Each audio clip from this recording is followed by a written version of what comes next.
I paid off my husband's debt for years without question. Then I discovered he had a secret account with my name removed. He said, "You're just a means to an end." I vanished that day. A year later, he was served papers at his birthday party because I'm sitting here, trying to figure out how I let it all happen. How I let myself get played for so many years. How I let him drain me dry, emotionally and financially, without seeing it. But maybe that's the thing about betrayal. It creeps in slow, a little at a time, until one day you wake up and realize the person you trusted the most was the one sticking the knife in your back. His name's Mark. I met him in Cedar Rapids, Iowa. I was 27, working long shifts at the hospital, and he was 30, working at a small auto body shop. When we first met, he came off as laid back, easy to be around. He made me laugh when I was stressed out. He listened to me talk about work when no one else seemed to care. After a few months of dating, he moved into my apartment. 6 months later, we were married. Right from the start, there were money problems. Mark told me he had some debts, credit cards, a car loan, some medical bills. He said he was doing his best to stay on top of it, but he just needed a little help getting caught up. I told him we'd figure it out together. I pulled money from my savings to pay off the car. I covered his credit cards. I told myself that's what marriage was. Helping each other. But it wasn't just once. It kept happening. Every few months, Mark would come to me with a new problem. A business investment gone bad. A friend who hadn't paid him back. A medical bill he'd forgotten about.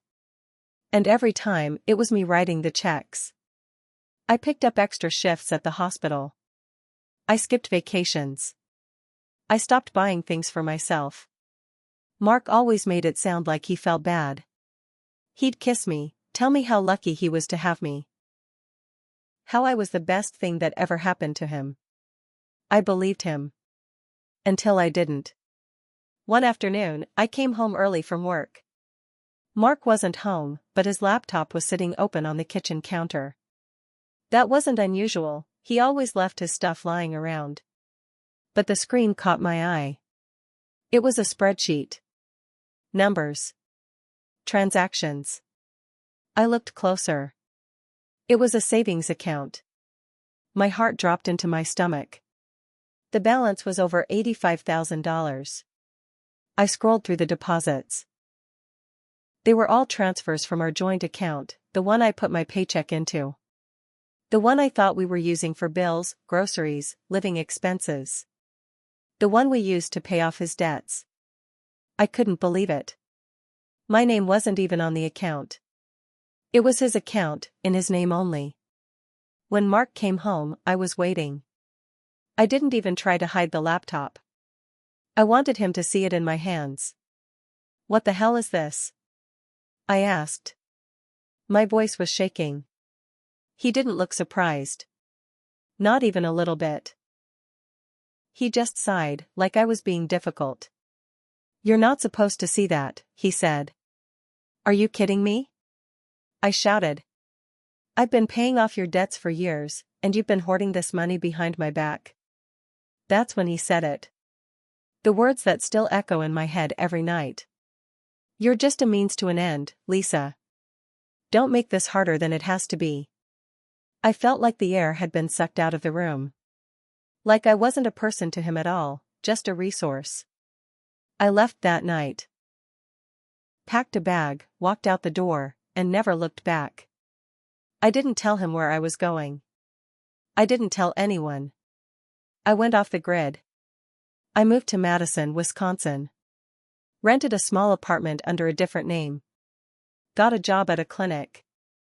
Kept my head down. Spoke to almost no one except my lawyer. Because I wasn't done. I spent the next year building a case. Quietly, methodically, step by step.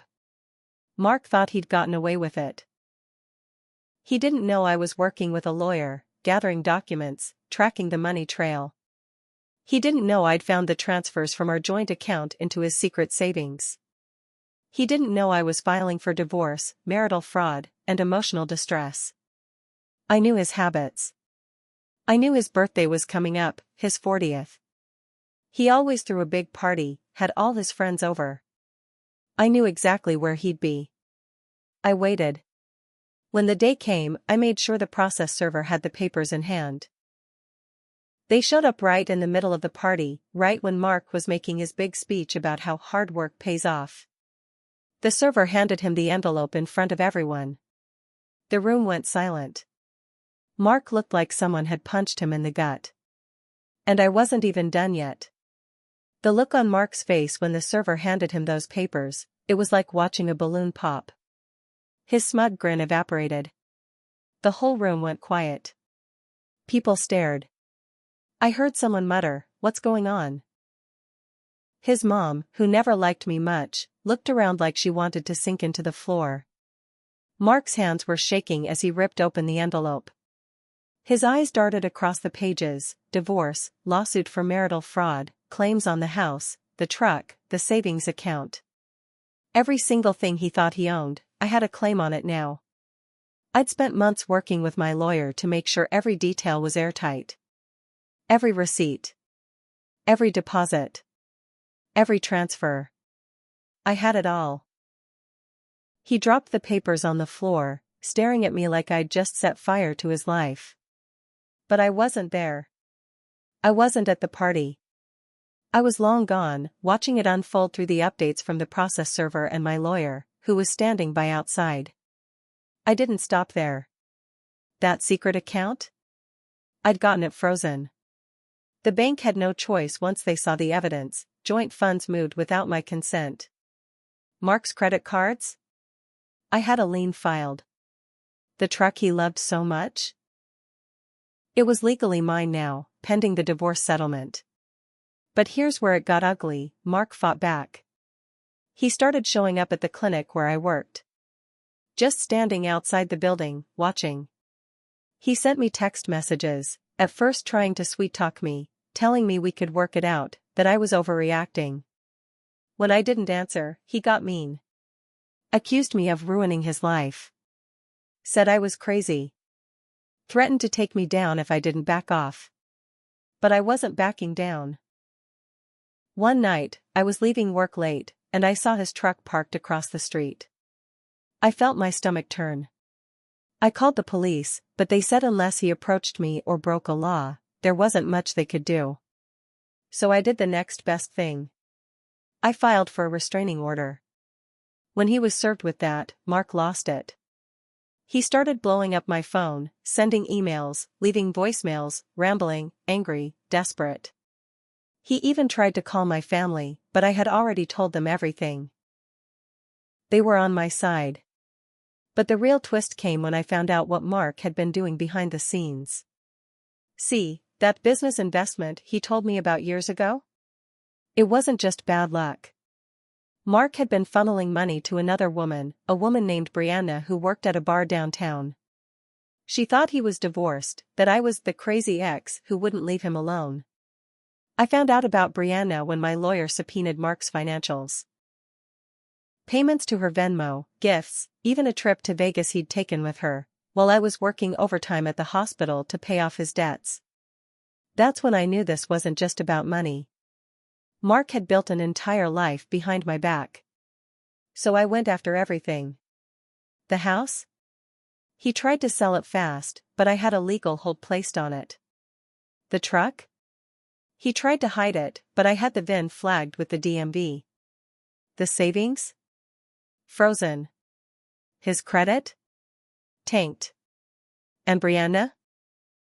She got dragged into the mess when my lawyer added her name to the fraud investigation. She tried to claim she didn't know, but the money trail didn't lie.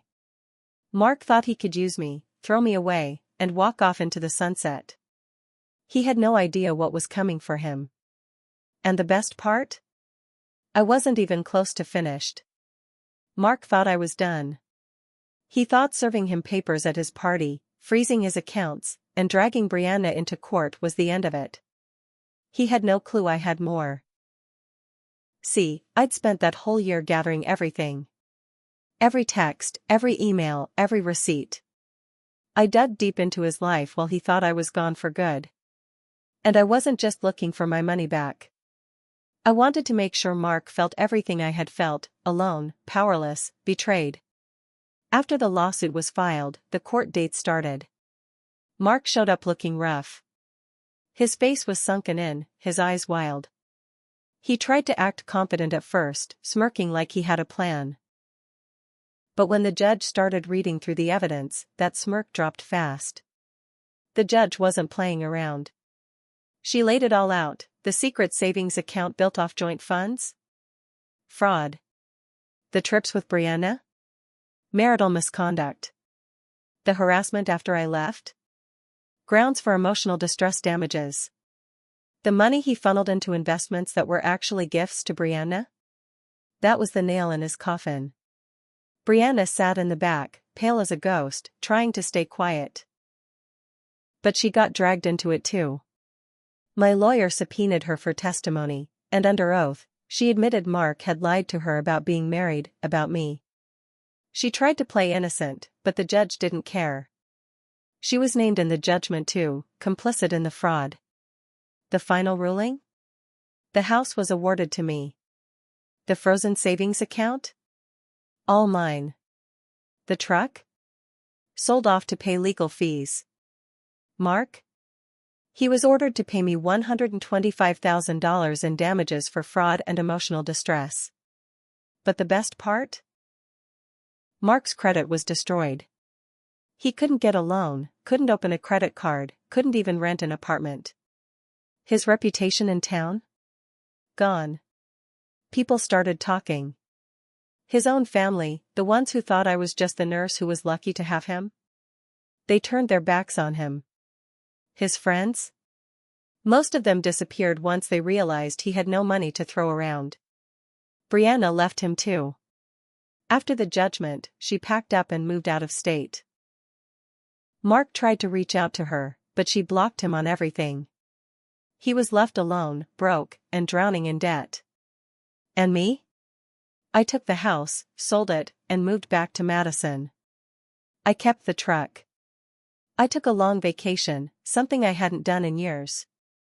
I started therapy. I began to rebuild. It wasn't easy.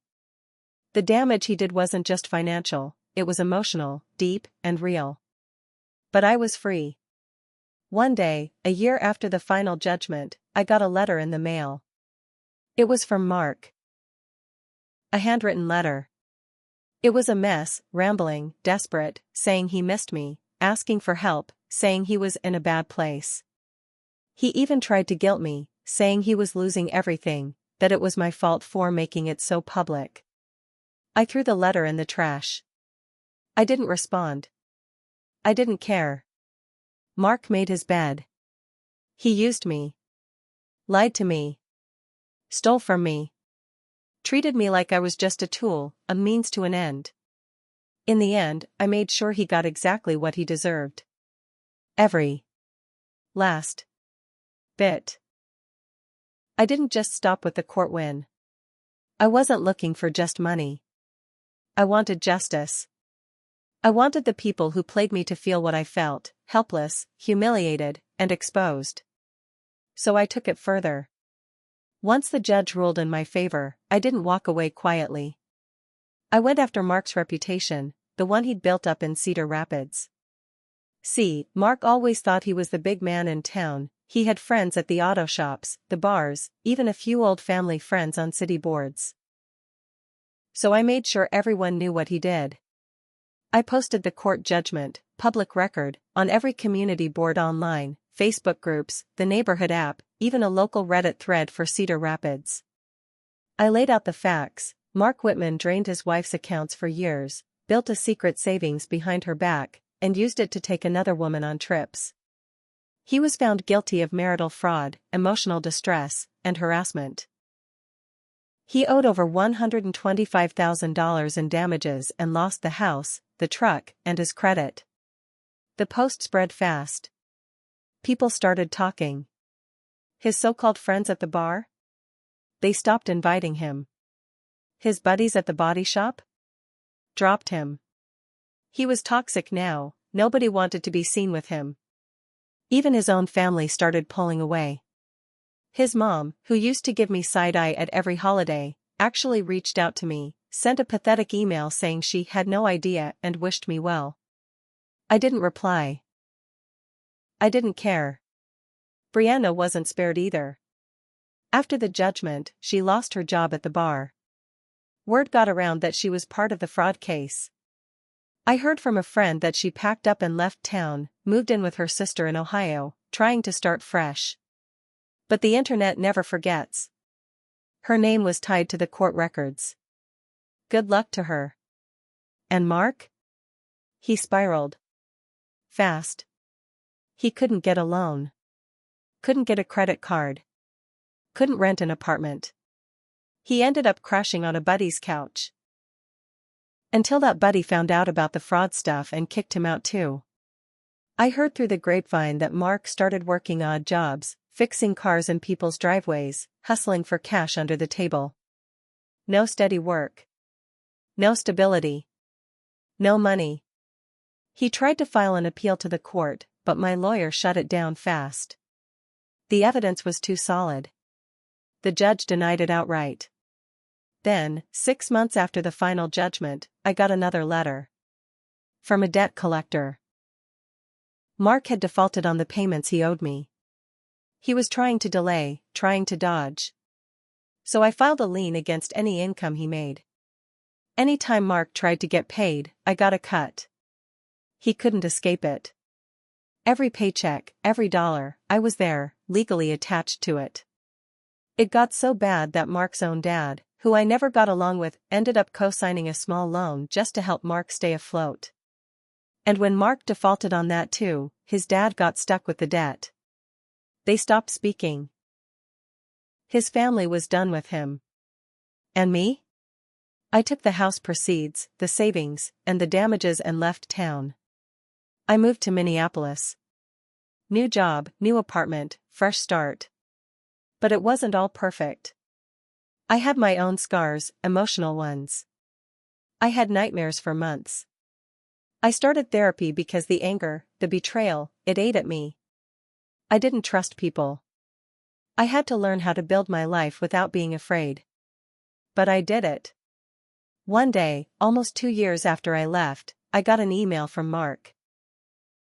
The subject line just said, "Please." I didn't even open it. I deleted it. Because I knew what it would say, that he was sorry, that he missed me, that he was desperate. That he was broke, alone, drowning. And you know what? Good. Mark thought I was just a means to an end.